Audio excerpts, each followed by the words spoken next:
یہ میرے پاس کتاب ہے کشف المحجوب شریف، حضور سیدنا داتا علی اجویری رحمۃ اللہ تعالی علیہ کی۔ اس میں آپ نے باب نمبر 14 میں ایک روایت بیان فرمائی ہے۔ کہتے ہیں حضرت عبداللہ ابن عمر رضی اللہ تعالی عنہما مچھلی کھانے کا شوق پیدا ہوا، دل کیا کہ آج کھانے کو مچھلی مل جائے تو بڑا ہی لطف آئے، بڑا ہی مزہ آئے۔ تو جو غلام تھا آپ کا خادم تھا نافع، یہ بڑے مشہور آپ کے شاگرد ہیں، تو انہوں نے بازار میں تلاش کیا لیکن مچھلی نہ ملی۔ صبر سے کام لیا، ایک دو دن جب گزر گئے تو جو نافع تھے انہوں نے پھر جا کے بازار میں ڈھونڈا کہ کہیں فش نظر آ جائے، مچھلی نظر آ جائے تو حضرت عبداللہ ابن عمر رضی اللہ عنہ کو پیش کر دی جائے۔ جب 2-3 دن بعد ڈھونڈنے کے لیے گیا تو مچھلی مل گئی، فش بن گئی، لا کے تیار کر کے حضرت عبداللہ ابن عمر رضی اللہ تعالی عنہما کے سامنے پیش کی۔ کھانے ہی والے تھے تو حضور داتا علی اجویری رحمۃ اللہ علیہ لکھتے ہیں اتنے میں دروازے پر سائل نے دستک دی۔ خود کھانے کی بجائے حضرت عبداللہ ابن عمر رضی اللہ عنہما نے وہ بنی بنائی تیار مچھلی خود کھانے کی بجائے، ہاتھ بڑھانے والے تھے، ہاتھ روک لیا اور اپنے خادم کو بلایا کہ جو سائل مانگنے آیا ہے یہ سارا کھانا اسے دے دو۔ وہ کہنے لگا کہ آپ کو تو بڑا چاہ تھا، بڑا شوق تھا حضرت، 2-3 دن ہو گئے، آپ نے تو اتنے مزے سے یا اتنے آپ نے خواہش کا اظہار کیا تھا، اب تیاروں کے سامنے آئی ہے تو اب آپ سائل کو دینے کا ارشاد فرما رہے ہیں۔ تو حضرت عبداللہ ابن عمر رضی اللہ تعالی عنہما آپ نے فرمایا کہ اب میں اسے ہاتھ نہیں لگاؤں گا، اگرچہ میرا دل کرتا ہے کہ میں اسے کھاؤں لیکن اب میں سائل کو ترجیح دوں گا، اسے پریفر کروں گا۔ اس کو کہتے ہیں ایثار، کہ اپنے اوپر دوسرے کو ترجیح دینا۔ اللہ تعالیٰ ارشاد فرماتا ہے وَيُؤْثِرُونَ عَلَىٰ أَنفُسِهِمْ وَلَوْ كَانَ بِهِمْ خَصَاصَةٌ۔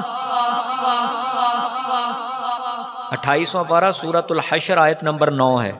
فرمایا میرے بندے تو ہیں ہی وہ جو خود تنگی میں ہوتے ہیں پھر بھی اپنے اوپر دوسرے کو ترجیح دیتے، اپنی ضروریات کو پس پشت میں ڈال دیتے ہیں اور دوسرے کو ترجیح دیتے ہوئے دوسرے کی ضرورت پوری کر دیتے ہیں۔ حضرت عبداللہ ابن عمر رضی اللہ عنہ نے سارا تیار کھانا اس کے سپرد کر دیا۔ رسول پاک مصطفیٰ جان رحمت علیہ الصلوۃ والسلام سے ملاقات ہوئی، سارا واقعہ بیان کیا۔ یا رسول اللہ علیہ وسلم ایسے مچھلی کھانے کو دل کیا، تو جب سارا واقعہ بیان کر دیا تو رسول اللہ علیہ السلام نے ارشاد فرمایا، یہ حضور داتا علی اجویری رحمۃ اللہ علیہ نے جو حدیث پاک کشف المحجوب شریف میں ذکر کیا ہے، یہ احیاء علوم الدین میں حضرت امام غزالی رحمہ اللہ نے بھی بیان فرمائی، یہ جامع الاحادیث میں حضرت امام جلال الدین سیوطی رحمہ اللہ نے جلد 10 صفحہ 387 اور رقم 9812 پہ اس کو بیان فرمایا۔ رسول کریم علیہ الصلوۃ والسلام نے جب یہ سارا واقعہ سنا، امام الانبیاء نے فرمایا ایما امرئ اشتہی شہوہ، جس بندے کو کوئی چیز کھانے کا دل کیا، فرد شہوتہ، پھر اس نے اپنا ہاتھ روک لیا، ہاتھ پیچھے کر لیا، وآثر بہا علی نفسہ، دوسرے کو ترجیح دی، دوسرے کو پریفر کیا، میرے آقا فرماتے ہیں غفیر اللہ، اللہ تعالیٰ ایسے بندے کی مغفرت فرما دیتا ہے، بخش دیتا ہے، مولا بخش دیتا ہے۔ اور یہ تو چوتھے پارے میں بھی ہے نا، شروع ہو رہا ہے چوتھا پارہ، لن تنالوا البر حتی تنفقوا مما تحبون۔ اللہ کہتا ہے تمہیں کامل نیکی ملے گی تب جب تم اپنی محبوب چیز اللہ کی راہ میں دو گے۔ اور بڑی معذرت کے ساتھ ہم تو جو کھانا بچ جاتا ہے نا وہ دے دیتے ہیں کسی غریب کو، کسی فقیر کو، اچھا بھئی یہ بچ گیا، چلو وہ جو غریبوں کا گھر ہے ان کے گھروں میں دے دو، اچھا یہ اب سوٹ میں نے نہیں پہننا، چلو بھئی یہ اللہ کے نام پہ کسی کو دے دو۔ جو چیز اپنے استعمال میں نہیں اب ہم کہتے ہیں اللہ کے نام پہ دے دو، حالانکہ یہ ایمان کی حرارت کے منافی ہے، یہ ایمانی غیرت کے منافی ہے کہ آپ ایسی چیز اللہ کی راہ میں دیں جو آپ کے استعمال میں نہیں ہے اب۔ اور پھر اس کے بعد میں آپ کے سامنے ایک اور بات عرض کروں، آپ کو بتاؤں جنگ بدر کا پہلا شہید کون ہے اور وہ کیسے شہید ہوا؟ اس کا نام ہے حضرت عمیر بن حمام رضی اللہ تعالی عنہ۔ اللہ کے رسول علیہ الصلوۃ والسلام موجود تھے، آپ نے فرمایا اے صحابہ قوموا الی جنہ عرضها السماوات والارض، اٹھو جنت کے لیے، کوشش کرو جنت کے لیے جس کی چوڑائی زمین و آسمانوں سے بڑی ہے۔ عمیر بن حمام کہتے ہیں میں نے حضور علیہ الصلوۃ والسلام کا فرمان سن کے آگے سے کہا بخ بخ، بخ بخ مین واہ واہ۔ تو اللہ کے رسول علیہ السلام نے فرمایا، یہ صحیح مسلم کی یہ حدیث پاک ہے 1901 جو آپ کے سامنے پڑھ رہا ہوں۔ تو جب میں نے کہا نا بخ بخ واہ واہ، تو اللہ کے رسول نے فرمایا ما یحملک علی قولک بخ بخ، فرمایا یہ تو بخ بخ کیوں کہہ رہا ہے؟ تو صحابی رسول حضرت عمیر بن حمام کہتے ہیں آقا لا واللہ یا رسول اللہ الا رجاءۃ ان اکون من اہلھا، حضور اللہ کی قسم صرف اس لیے کہہ رہا ہوں کہ اگر جنت کے لیے ایسے اللہ تعالیٰ نے قبول کرنا ہے تو پھر میں چاہتا ہوں میرا بھی ان جنتیوں میں نام آ جائے، میں بھی چاہتا ہوں کہ پھر میں بھی نکل پڑوں۔ چھوہارے کھا رہے تھے اس وقت جب حضور کا فرمان سنا نا قوموا الی جنہ، اٹھو جنت کی طرف، تو پھر چھوہارے پھینک دیے۔ اور روایت یہ صحیح مسلم میں یہ الفاظ موجود ہیں، کہنے لگے لئن انا حییت حتی آکل تمراتی ھذہ انھا لحیات طویلہ، کہنے لگے پھر میرے دل میں یہ خیال آیا کہ اب میں جتنا ٹائم چھوہارے کھانے میں لگاؤں گا اب میں اتنا بھی ویٹ نہیں کروں گا، اب میں بڑھتا ہوں دشمن کی طرف۔ حضرت عمیر بن حمام رضی اللہ تعالی عنہ امام الانبیاء صلی اللہ علیہ وسلم کے پیارے صحابی، قربان جائیں ان کے جذبہ ایمانی پر آگے بڑھے، چھوہارے پھینک دیے، دشمن کے لشکر میں گھس گئے، جرت سے لڑے، بہادری سے لڑے، جذبے سے لڑے، شہید ہو گئے۔ اور غزوہ بدر میں مسلمانوں کی طرف سے صحابہ میں شہید ہونے والے یہ پہلے شہید ہیں۔ ایسے اپنی جان دی ہے، ہائے ہائے، شوق شہادت میں اور جذبہ ایمانی میں، قربان جائیں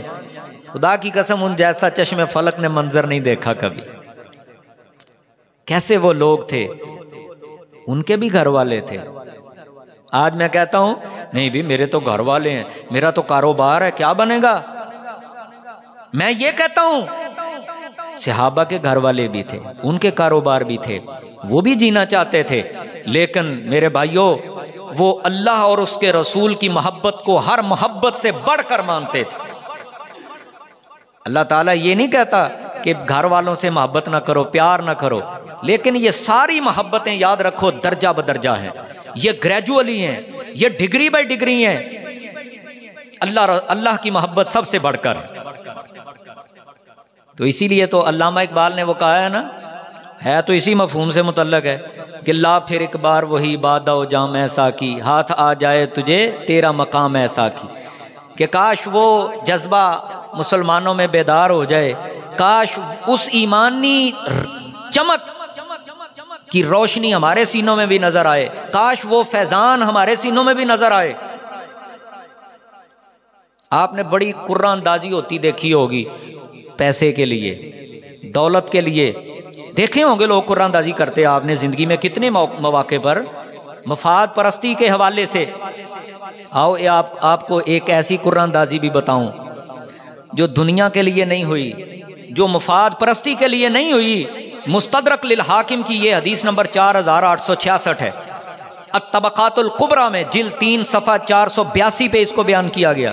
معرفت الصحابہ میں حضرت امام ابی نعیم اصفہانی رحمہ اللہ انہوں نے اس کو جلد 3 صفحہ 1252 پہ بیان فرمایا ہے۔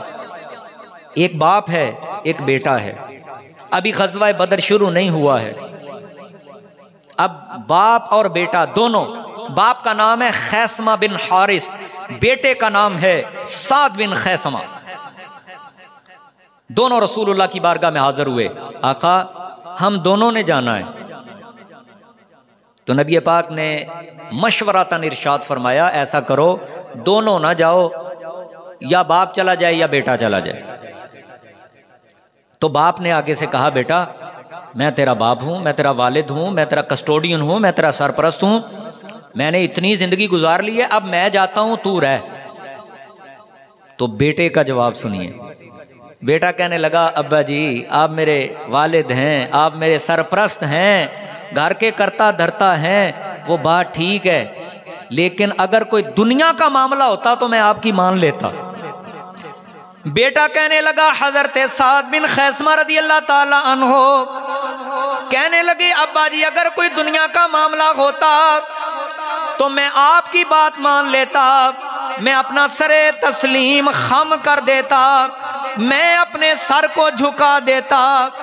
ابا جی یہ دنیا کا معاملہ نہیں، یہ جنت کا معاملہ ہے۔ ایسا کرتے ہیں ابا جی قرآن دازی نہ کر لیں، قرآن دازی کر لیتے ہیں، اگر آپ کا نام نکل آیا تو آپ چلے جانا، میرا نام نکل آیا تو پھر میں جاؤں گا۔ اب قرآن دازی ہوئی تو نام نکلا حضرت سعد بن خیثمہ کا، بیٹے کا، خوش ہو گیا، ایمان سینے میں، سبحان اللہ، وہ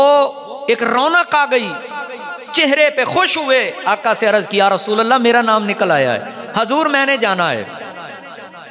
علامہ اقبال ایسے لوگوں کے بارے میں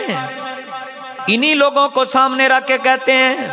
عطا اسلاف کا جذبے دروں کر، اے میرے مولا ہمیں بھی صحابہ کرام کا، ان لوگوں کے ایمان کا فیض عطا فرما، اے مولا عطا اسلاف کا جذبے دروں کر، شریک زمرائے لا یحزنوں کر، خرد کی گتھیاں سلجھا چکا میں، میرے مولا مجھے صاحب جنوں کر، مولا ہمیں بھی ان کا فیض عطا کر دے۔ پھر حضرت سعد بن خیثمہ گئے، قرآن دازی میں نام جو نکلا، پھر جرت سے لڑے، پھر بہادری سے لڑے، پھر حضور کے صحابی تھے پیچھے کیسے رہتے، اور پھر غزوہ بدر میں آپ شہداء کے نام پڑھیے گا، اب تو پوسٹ کی صورت میں ہر کے پاس ہوں گے، تو وہاں پہ ایک نام آپ کو سعد بن خیثمہ کا بھی ملے گا۔ ہائے ہائے